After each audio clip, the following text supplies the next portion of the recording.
I was part of the government from 2014 until 2023 December as a minister representing multiple portfolios, including urban development, technology, industry, commerce, handlooms, textiles, etc., etc. So I speak from about 10 years of experience in a new state of India.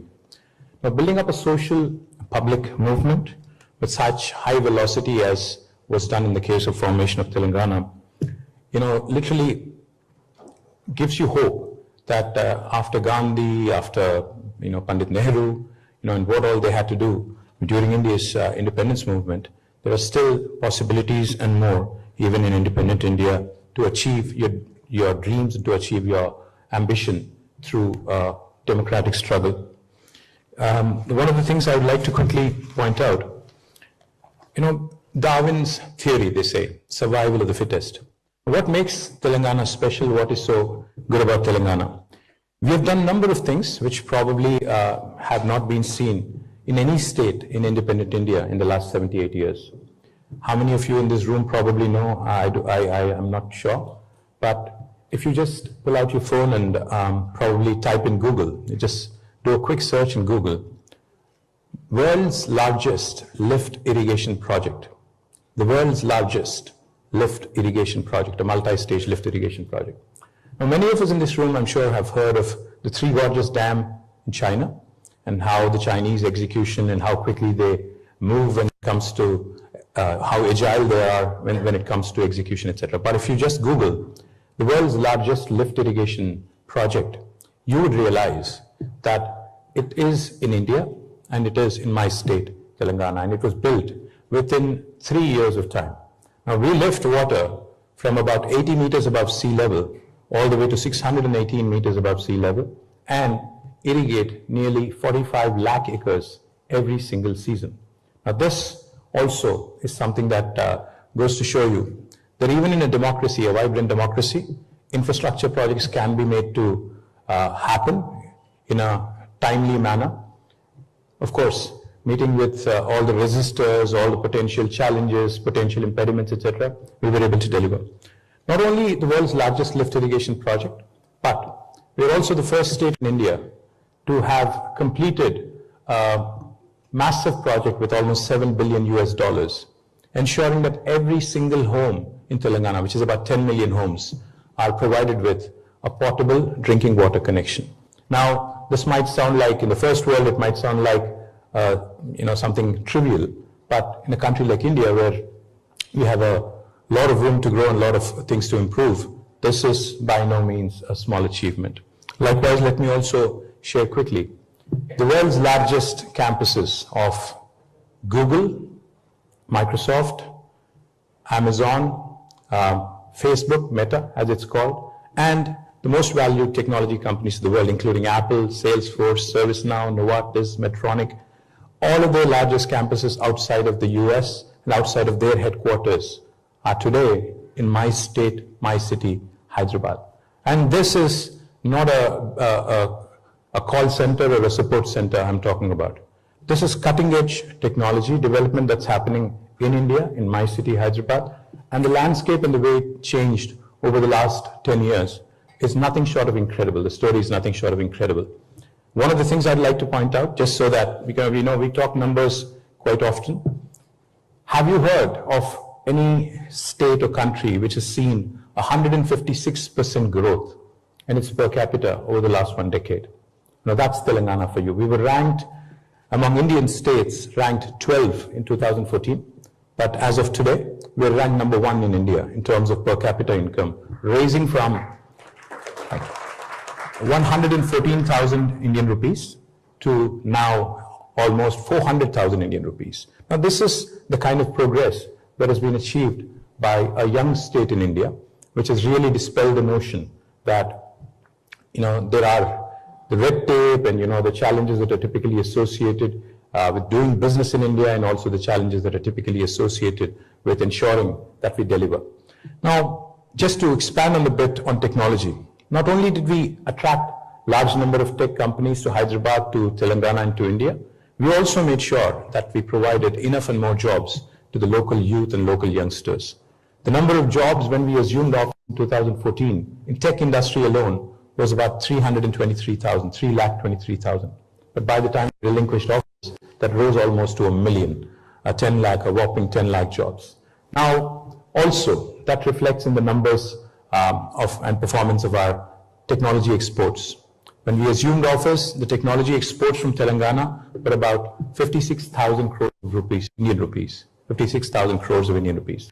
By the time we left office, it was almost 241,000 plus 2,00,000 crores of Indian rupees. So the kind of progress that was achieved, the kind of delivery that was made possible by our leader, Shri KTR, was the first Chief Minister of Telangana and who was also the leader of the nation for about 14 years before Telangana became a reality, is a shining example of how to adapt, how to, like I said, Darwin's theory of evolution, survival of the fittest, as they say.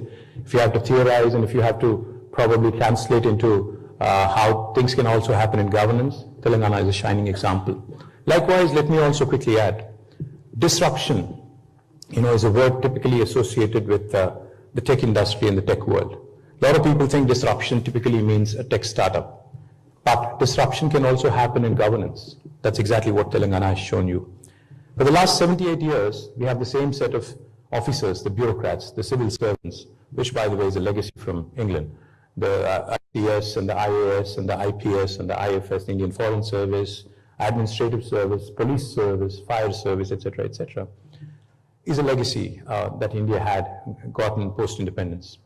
The officers have not changed. The red tape, of course, has come down a big time, but in Telangana, we are ranked today as the state with the most ease of doing business in the country, as per Government of India and Niti Aayog. And there is a reason why we have been able to achieve that.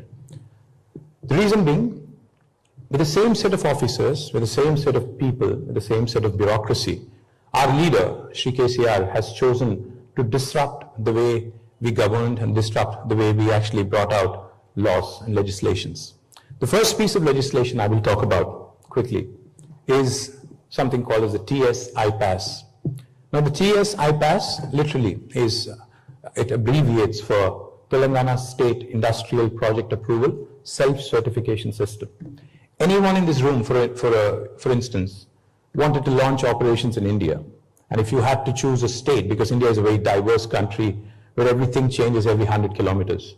India is a country, for those of you who are not familiar, with 22 official languages and 300 unofficial languages, some of which even do not have a script.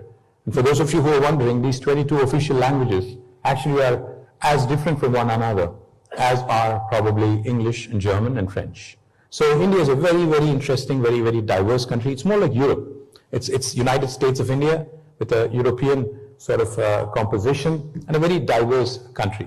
Now the reason why I say all this is because when you start making investment decisions by drawing simpler comparisons, say to a large country like China and India, you'd probably be ending up confused. Because China is a country which has got a lot of homogeneity. It's a country where language and a lot of other things are common across the nation. But in India, like I said, everything changes every 100 kilometers. Therefore, it's important to understand the policies of states where you would want to engage, where you would want to set up a base, and where you would possibly want to enter India through. And Telangana, the policy that I just quickly mentioned to you, TS-IPAS, is probably the most revolutionary policy, revolutionary law by any Indian government in the last 75 years. What are the salient features? I'll just give you three. Any of you in this room, if you wanted to start an enterprise in Telangana, it could be a factory or something in the services industry, you would be surprised to know that you do not need any approval from the government. You can hit the ground running. You can actually start on day one with your factory. You don't need the permission of the local municipality or the village panchayat or even the state government. If you have a piece of land that is already owned by you, if you already are allotted to you, you can start construction on day one. Parallelly, simultaneously, we request that you submit an application online on the TS-IPAS portal. Now what does that do? Once you start operations for regulatory compliance, when we get your information, we promise all clearances in less than 15 days. If you don't deliver on the 15-day window by statute, by law, on the 16th day, it's an automatic approval. No other Indian state has this kind of a feature in today's economic landscape. Also, from the 16th day, we take accountability very seriously. So from the 16th day, we actually also penalize our bureaucrats a sum of rupees 1,000 per day if they are held responsible for the delay. Again, no other Indian state has done this kind of bold, adventurous policy making. In case you're wondering, this guy is a politician, how do I trust him? Let me tell you, more than 28,000 clearances have been given in the last 10 years through TSI Pass. We've been able to raise more than 3.5 lakh crores of investment into Telangana, and have been able to create 24 lakh direct jobs, which is about 2.4 million direct job potential in our state. And that, again, ties back to the explosive growth that we had in the technology sector, from 300,000 jobs to 1 million jobs, from 57,000 crores of IT exports to 2,41,000 crores IT exports, and also the ability to attract the world leaders like Apple, Google, Microsoft, Amazon to set up their largest base outside of the US and outside of their headquarters in my state. In summary, I'll just say one thing. Telangana today, if you ask me to sum up in one word or one sentence, how do you define the kind of development that we've had? I'd say a fine balance of welfare, development, an integrated, holistic, and a very inclusive approach is what makes Telangana special. We believe in maximizing governance and minimizing government. We believe in ensuring that process becomes the key and not the person. We believe in institutionalizing the change and not centering our decision making around individuals. And that's what makes Telangana truly a special story. And I do believe there are enough and more learnings for the rest of India to learn from Telangana, to see how you can raise from rank 12 to rank 1 in per capita, in GSDP, in creating wealth, in distributing it to the downtrodden, to making sure that inclusive infrastructure growth also happens on an equitable, in an equitable fashion. So I thank Bridge India for this lovely opportunity. I sincerely hope that all of you have a great experience here. And I do hope you continue to invest in India and continue to pick progressive states like Telangana, which truly are the lighthouses for the country and possibly by extension to large chunks of the world as well. Thank you very much.